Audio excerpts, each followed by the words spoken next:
cordial saludo. Quien les habla es Alondra Matía Cortés, integrante del grupo número 2, estudiante de la Universidad César Vallejo en la Facultad de Derecho. Hoy en día nos ha tocado exponer algunas ramas de lo que es los derechos, ya sea público, privado, entre otros. La docente que nos ha tocado en Introducción al Derecho se llama Milagrito Fátima Acuña Villanueva. Bueno, en este caso a mí me ha tocado exponer lo que es el derecho público. Empecemos. ¿Qué es el derecho público? Es el conjunto de las normas reguladoras del orden jurídico relativo al Estado, en sí relaciones con los particulares y en otros estados. En sus relaciones con los particulares y otros estados. ¿Cómo se divide el derecho público? El derecho público en sentidos amplios subdivididos en diversas ramas. Una de ellas, el derecho penal. ¿Qué es el derecho penal? El derecho penal es un conjunto de normas, prohibiciones, mandatos que frente a su incumplimiento están amenazados con una consecuencia drástica. Exacto, la pena de privación de la libertad. Ramas del derecho penal. Se considera que el derecho penal tiene las siguientes ramas. Primero, material o sustantivo. Se ocupa de todo referente al cuerpo de normas legales en base a las cuales se identifica un delito. 2. Procesal o adjetivo. Es la parte dinámica del delito penal, pues se encarga de la comprobación del delito y de las decisiones judiciales para determinar la pena. 3. Ejecutivo o penitenciario. Aquel que se ocupa de ejercer o ejecutar la pena o el castigo de velar por el que se ha hecho o se haga correctamente. Derecho tributario. Es el conjunto de normas, reglas y principios que se encargan de regular la relación jurídica tributaria entre la admisión y el contribuyente. Bueno, puedo decir que la definición de derecho tributario sería la actividad financiera del Estado y el derecho financiero. Asimismo, podemos dar a la conclusión que el derecho tributario tiene una gran importancia, porque se ha convertido en la fórmula de la conducta humana, así como un regulador instituible. Ahora bien, voy a hablarles un poco del origen del derecho constitucional. La existencia del derecho constitucional, como es una disciplina jurídica autónoma, no puede existir. Como es evidente, antes de que apareciera en las constituciones modernas, tanto de acuerdos jurídicos comunes para gobernar la vida de un Estado de nación. Por lo tanto, su nacimiento coincide por el general con la Constitución británica del siglo.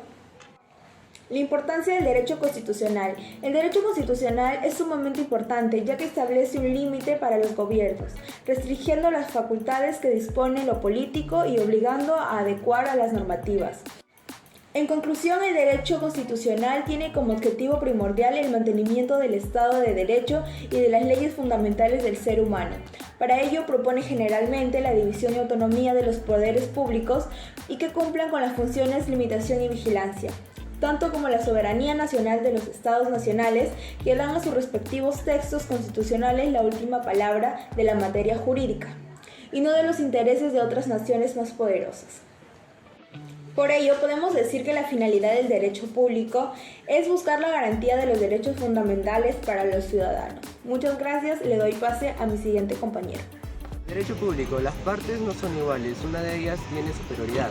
Sus normas regulan las relaciones de los administradores del Estado con las personas privadas. Busca satisfacer las necesidades de los seres humanos y sus normas son imperativas.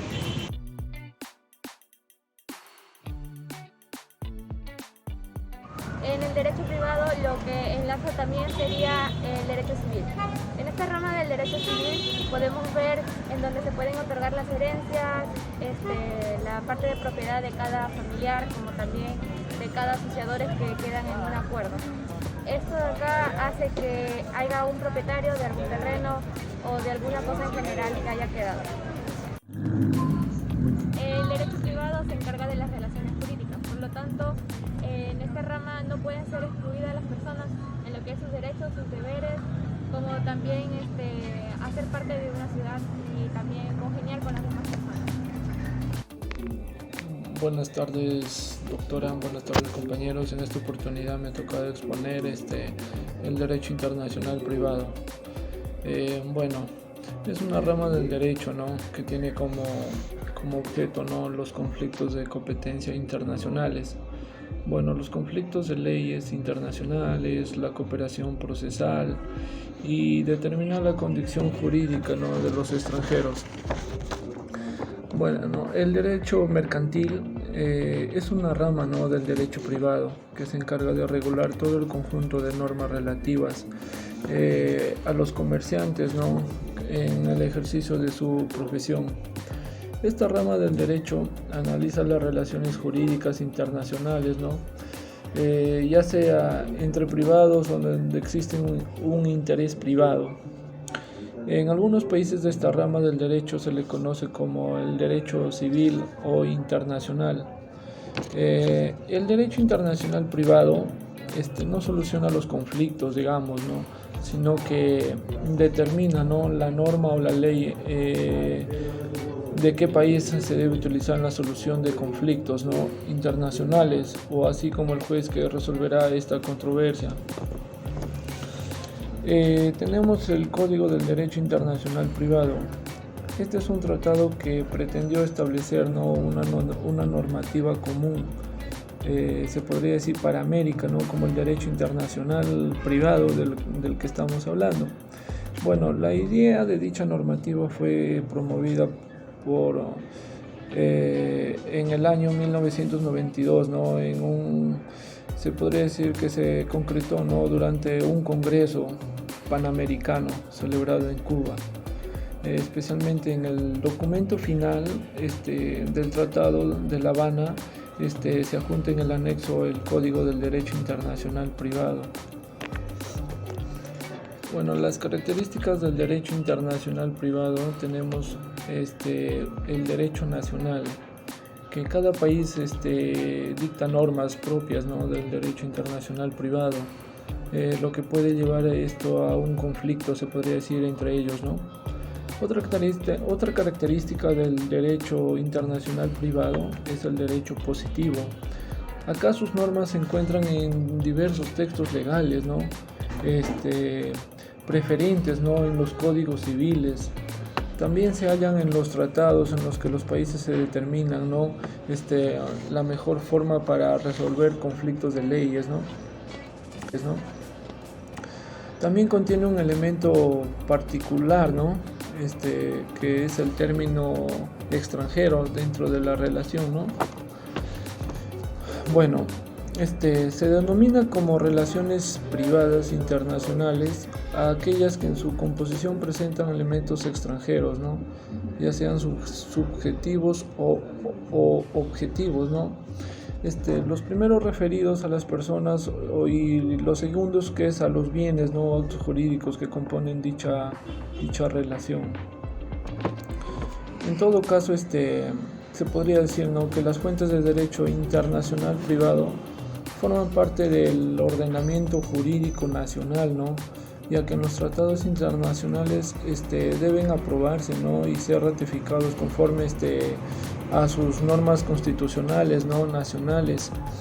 Y en su caso las normas del derecho internacional privado y institucionalidad deben ser integrantes, ¿no?, o integradas al mismo ordenamiento nacional de los métodos que determina el derecho nacional. En este sentido se puede afirmar, ¿no?, que el derecho internacional privado es el sector del ordenamiento nacional, ¿no?, que regula las relaciones privadas e internacionales. Pasando a otro punto, tenemos las cuestiones del derecho internacional privado. Bueno, acá la aplicación del derecho extranjero, ¿no? Cuando una norma indirecta remite a la aplicación del derecho extranjero, se requiere a discernir, ¿no?, si se refiere al derecho extranjero o como la consideración del mismo como un mero hecho, ¿no? Posteriormente, en el aspecto procesal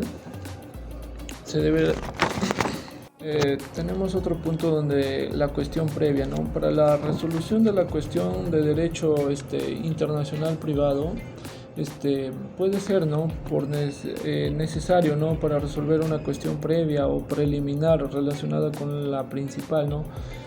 Por ejemplo, en una sucesión internacional es necesario resolver sobre la validez de una adopción, ¿no?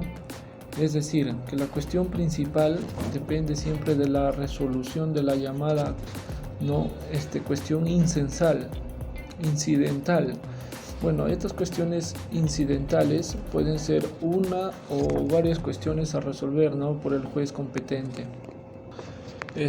Una vez resuelta la cuestión previa, se continúa con el curso de la cuestión principal, ¿no? Recordemos, ¿no?, que la cuestión previa se presenta después de determinar el derecho aplicable a la cuestión principal, ¿no?, con independencia, que la solución, ¿no?, de la principal dependencia de ella es lo que se analiza, ¿no?, que es el derecho, que el derecho es aplicable a la cuestión previa. Pasando a otro punto, tenemos la fraudulencia a la ley, ¿no? Mediante una serie de actos que aisladamente pueden ser ilícitos o lícitos, se intenta sustraerse, ¿no?, a la aplicación de la ley, que normalmente regirá, ¿no?, la relación internacional, sometiéndose a una o más beneficiosamente, ¿no? Pasando a otro punto, tenemos el orden público internacional. Bueno, acá el orden público es una excepción, ¿no?, de la aplicación de la ley extranjera. ¿A causa de qué? Bueno, acá a causa de su incompatibilidad, podría decir, ¿no?, que manifiesta con aquellos principios y valores que se consideran fundamentales en el ordenamiento jurídico, ¿no?, del foro. Bueno, pasando a otra rama del derecho, tenemos el derecho mercantil. Bueno, este es un tema muy amplio, ¿no?, sobre el derecho mercantil. Este derecho también puede ser llamado el derecho comercial, ¿no?, o derecho del comercio, que es la rama, ¿no?, del derecho privado, que se regula a la realización, ¿no?, de actos de comercio. Esto es que en términos amplios, es la rama, ¿no?, del derecho que regula el ejercicio del comercio, ¿no?, por los distintos operadores económicos, ¿no?, que hay en el mercado. Bueno, la progresiva internacionalización de los negocios y de la necesidad de los poderes públicos de establecer, ¿no?, un marco de protección de los consumidores y de mantenimiento de la estabilidad económica, ¿no?, y financiera, que ha venido dando lugar, ¿no?, a lo largo que se conoce como el fenómeno de la publificación, ¿no?, del derecho mercantil, consistente, ¿no?, en que cada vez más el derecho público que se entremezclan, ¿no?, con la normativa apurante del derecho privado, ¿no?, para salvaguardar estos intereses, que en la mayoría de las legislaciones, leyes y decretos, una relación, ¿no?, se considera comercial, ¿no?, y por tanto sujeta al derecho mercantil, que sí es un acto de comercio. Pasando a otro punto, tenemos las características del derecho mercantil, que esto es muy importante, ¿no? Una de las características definitorias básicas del derecho mercantil que vamos a empezar, que es un derecho profesional, ¿no?, creado y desarrollado para resolver los conflictos y la actividad propia de los empresarios. Otra característica del derecho mercantil es que es un derecho individualista. ¿Por qué? Porque al ser parte del derecho privado, que regula las regulaciones entre particularidades y por lo tanto deja de lado de aquellas relaciones jurídicas que en las cuales intervienen los poderes públicos, ¿no? Otra característica es el derecho de empresa. Bueno, esta que rige todos los aspectos legales, ¿no?, de una empresa, desde la constitución de la misma, la elaboración de contratos, también el pacto de socios y más, ¿no? Otra característica es un proceso consuetudinario. Bueno, ya que a pesar de estar codificado, ¿no? Se basa en la tradición, en la costumbre de los comerciantes. Otra característica del derecho mercantil es el derecho progresivo. ¿Por qué? Porque al mismo tiempo que evolucionan las condiciones sociales y económicas del derecho mercantil, esto se va actualizando. Tenemos otra característica que es el derecho global. Bueno, acá las relaciones económicas cada vez más internacionales, por lo que este derecho ha tenido, ¿no?, que hacerlo también, para el cual diversos organismos trabajan, ¿no?, trabajan en su normatización internacional, ¿no? También otra característica del derecho mercantil es un derecho ordenador, ¿no?, que está involucrado en forma directa de la organización de toda actividad que se da en el mercado. Bueno, continuando con las características del derecho mercantil, otra característica importante que es un derecho profesional, ¿no? ¿Por qué? Porque esto te añade al oficio específico, ¿no?, de un sector profesional, o sea, del sector comercial o empresarial, ¿no? También se dice que es individualista. ¿Por qué? Porque pues no suele considerar la transacción en que se intervienen los poderes públicos, ¿no?, sino que se centra en el derecho privado. Otra característica también es consuetudinario, como ya hablé, ¿no?, que se basa en la tradición comercial de los países. Otra característica rescatable, que es progresivo. ¿Por qué? Porque se actualiza, ¿no?, conforme cómo cambian las condiciones del ejercicio comercial. Es global, o también se puede decir internacionalizado.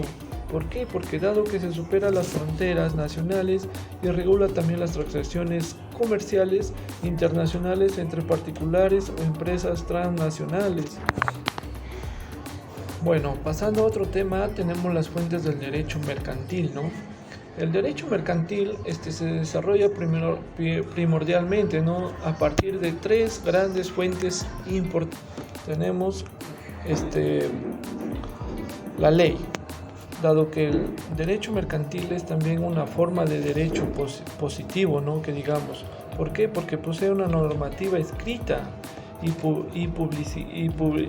publicada, ¿no?, en los códigos y condiciones que constituyen la ley mercantil. De haber este derecho se regirá, ¿no?, en cada lugar. Otra fuente es la costumbre, dado que el comercio es muy anterior, ¿no?, al surgimiento de esta rama del derecho. Ella es heredada, ¿no?, de las tradiciones típicas en su comunidad o región, ¿no? Otra fuente tenemos la jurisprudencia. Bueno, acá los distintos organismos mercantiles nacionales e internacionales, ¿no?, interpretan la ley para zanjar para las disputas, ¿no?, y crean así un corpus, ¿no?, de decisiones históricas que sirve de base de futuras leyes y decisiones. Pasando a otro punto, tenemos las ramas del derecho mercantil, ¿no?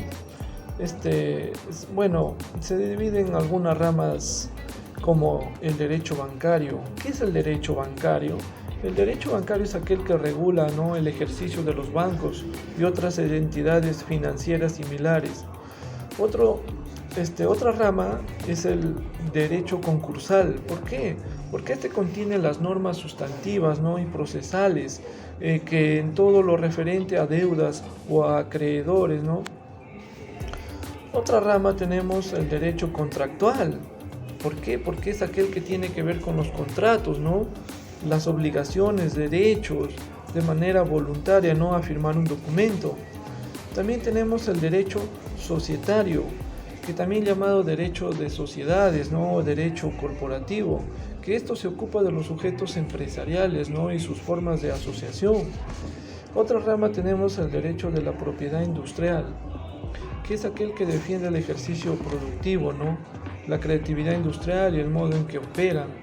se fundan o crecen las actividades industriales. Tenemos el derecho cambiario. ¿Por qué? Porque esto está vinculado con la normativa de títulos, de valores o acciones e inversiones.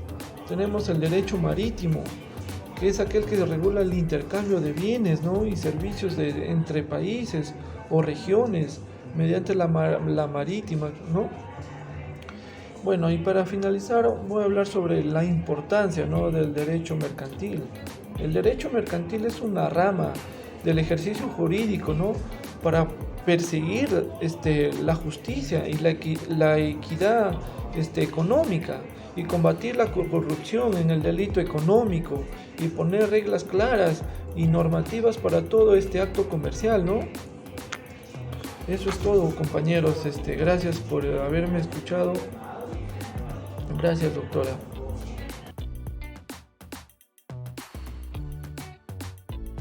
¿Qué es el derecho social? Es el conjunto de leyes, disposiciones y normas jurídicas que establecen y diferencian los principios y las medidas de protección de las personas, grupos y sectores en la sociedad. Derecho agrario es el conjunto de normas que regulan la tenencia y explotación del territorio nacional con fines agrícolas, es decir, para la producción de alimentos.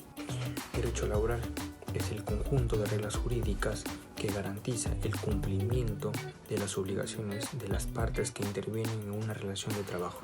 El derecho social, que definimos como un conjunto de leyes, disposiciones y normas que establecen medidas de protección